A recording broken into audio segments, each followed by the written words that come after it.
บทบาทจำเฮียนงี้ๆแต่บางคนออกนี้อาจจะtừจะล็อก app messenger របស់ បងប្អូនទាំងអស់គ្នាដើម្បីការពារកុំឲ្យមានអ្នកណាចូលមើល messenger របស់បងប្អូនទាំងអស់គ្នាឧទាហរណ៍បើមានគេខ្ចីទូរស័ព្ទរបស់អ្នកទាំងអស់គ្នាគេអាចនឹងលុបចូលមើល messenger របស់អ្នកទាំងអស់គ្នាដូច្នេះតាមដានអ្នកទាំងអស់គ្នាជាដំបូងយើងចូលទៅកាន់ app messenger បន្ទាប់មកទៀតយើងចូលមកកាន់ tray 3ខាងក្រោមបន្ទាប់មកទៀតយើងនឹងចូលទៅកាន់ setting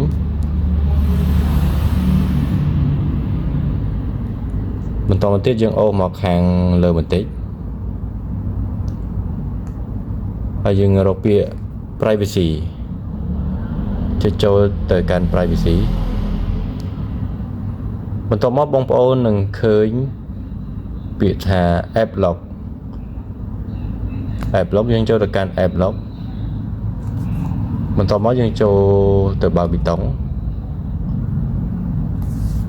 បន្តមកទៀតបងប្អូនចូលទៅ confirm password របស់បងប្អូនទាំងអស់គ្នា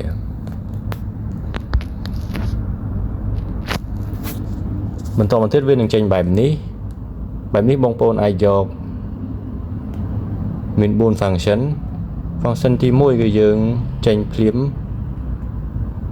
គឺចាក់លុបភ្លាម function ទី2យើងចេញពី app messenger បាន1នាទីវានឹងចាក់លុបភ្លាមចំពោះ function ទី3 15នាទីក្រោយយើងចាក់ចេញពី messenger វានឹងចាក់លុបដោយខ្លួនឯង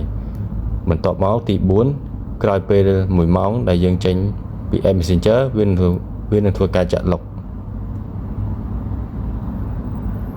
ចំណុចខ្ញុំគឺយក1នាទីក្រោយចាក់ចេញពី